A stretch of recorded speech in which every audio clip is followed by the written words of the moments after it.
खुद ना मंजूर, गुलामी ना मंजूर।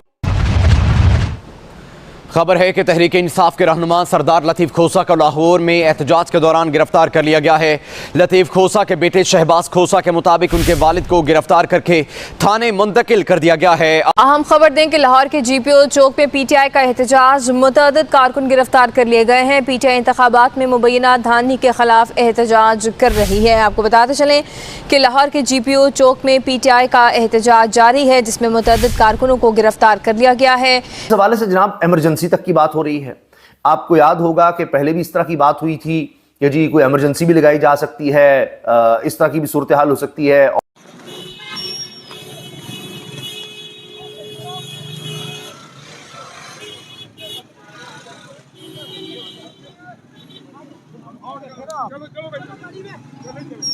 यार मैं चलता हूँ, गिरफ्तार किया जा रहा है सर।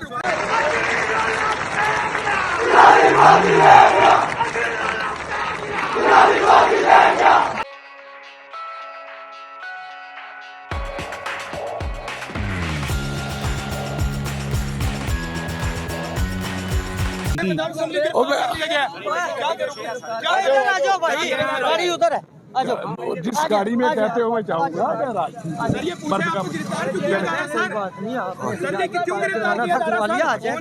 पीछे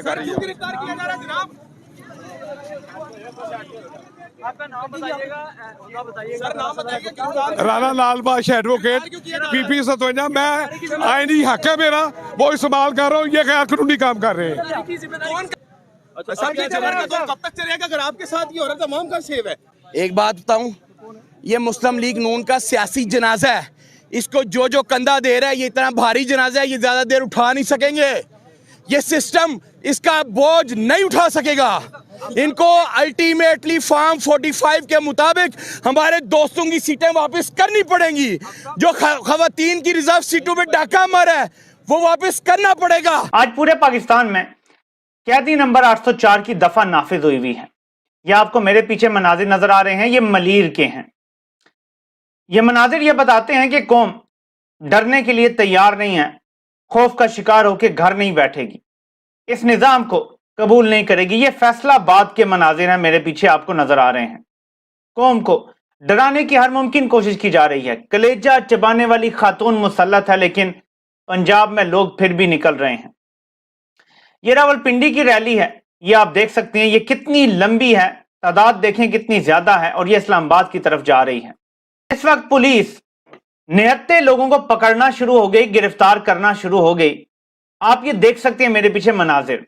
अब ये लोगों में खौफ पैदा करने की कोशिश कर रहे हैं, लोगों को डराने की कोशिश कर रहे हैं। लेकिन ये आपको, ये मेरे पीछे ये सिमाबिया ताहिर साहिबा ये भागती हुई जा रही हैं शलवार कमीज में, और मैं इनको जरा अभी छोटा करके आपको दिखाता हूं, ये सारी वीडियो ताकि आप देख सकें अपने साथ।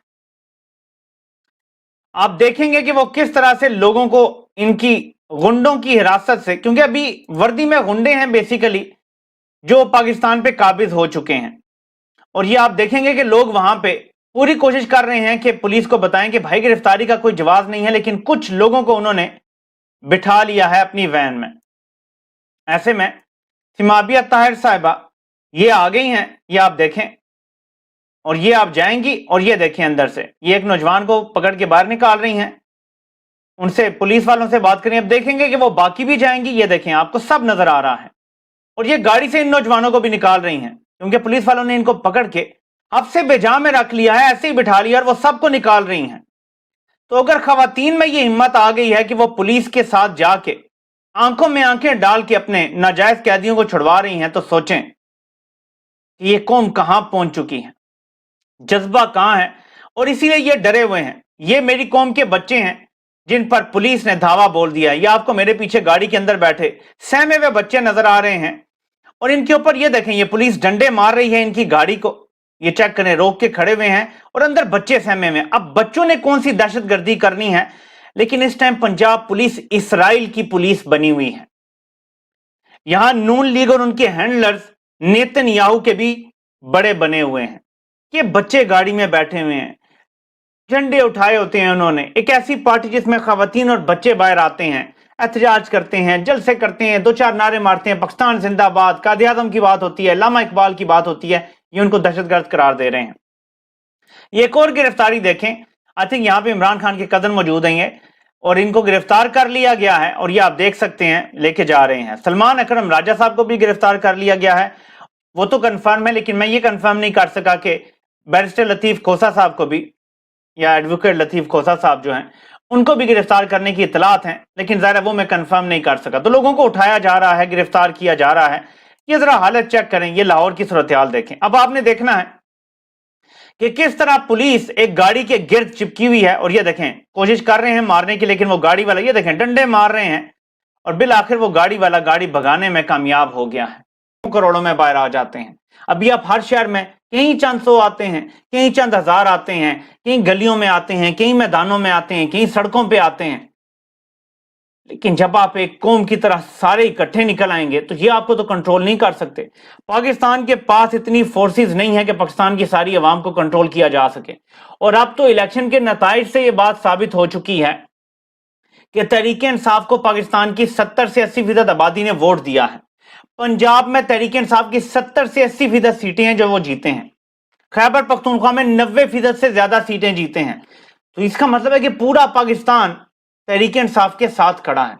सिंध में तहरीक इंसाफ की कम से कम 40 सूबाई असेंबली की और कम से कम 20 से 25 कौमी असेंबली की सीटों पर डाका मारा गया है।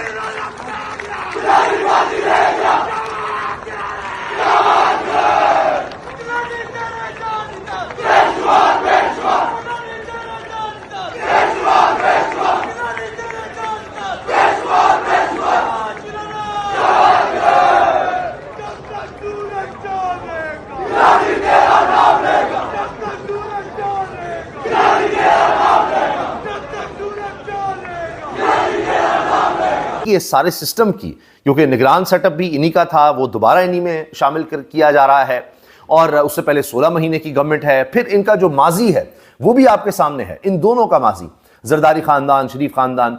तो ये कैसे मुल्क को चलाएंगे, क्या मामलात आगे बढ़ाएंगे, इनका विजन क्या है, इनकी सोच क्या है, क्योंकि नजरियात तो इन सब ने अब खत्म कर दिए हैं। अब ताकत के लिए थे, पावर के लिए थे कि किस तरह इख्तिदार में आ जाएं, अब उसके लिए उन्होंने कॉम्प्रोमाइज किया और आकर बैठ गए हैं। अब करेंगे क्या, निजाम कैसे चलाएंगे। और एक वक्त में राणा सनाउल्लाह साहब, वो भी जब PDM 1 में वजीर थे, तो उस वक्त इस तरह की बातें करते थे कि हाँ जी सारी चीज़ें हो सकती हैं, ऑप्शंस हैं, फलां है, इस तरह की वो बातें करते थे कि जी हालात को देखकर कोई भी फैसला हो सकता है, इस तरह की वो बातें करते थे। अब उस वक्त ये कहा जाता था कि जी डॉक्टर आरिफ अलवी रुकावट बन सकते हैं, वो सदर हैं, लेकिन अब तो आसिफ अली जरदारी साहब आ गए हैं और वो तो पहले भी गवर्नर आज लगा चुके पंजाब में, जब यहाँ पर नून लीग के साथ के मामला थे। तो अब क्या इमरजेंसी लगाई जा सकती है, क्योंकि फैसल वाडा साहब ये ARY पर कह चुके हैं अभी हाल ही में कि ये 15 रमजान मुबारक उन्होंने कहा है, तब तक ही आपको पता लग जाएगा, ये मार्च के महीने के अंदर अंदर ही पता लग जाएगा। और वो कहते हैं जी कुछ साल, 1.5 साल, शायद 2.5 साल, कभी इस तरह की बात करते हैं, लेकिन वो कहते हैं कि वो तो अब बड़ा ये ऑप्टिमिस्टिक हो गए, पर उम्मीद होकर अगर आप कहते हैं तो मैं इस तरह का कह देता हूं। तो अब फैसल वाडा साहब के बारे में भी ये समझा जाता है कि वो कुछ अहम हलकों में ये समझिए कि बैठते उठते हैं तो उनके पास मामलात की बड़ी खबर होती है, वो बता देते हैं कि क्या होने वाला है, क्या सोच चल रही है। तो वो तो कह रहे हैं कि जी इतनी महंगाई होगी, चीज़ों की कीमत दुगनी हो जाएगी, उसके बाद वैसे ही लोग जो हैं वो इस सिस्टम को लपेटने की बात करेंगे। तो ये उनका कहना है। लेकिन फिर क्या हालात इतने ख़राब हो जाएंगे कि फिर इमरजेंसी लगाई जाएगी, मईशत संभल नहीं रही होगी, क्योंकि चारों सूबों में हमें मुख्तलिफ सेटअप नज़र आ रहा है। एक तरफ पंजाब में नून लीग की झोली में सब कुछ डाल दिया गया, उनका मैंडेट नहीं था, उनको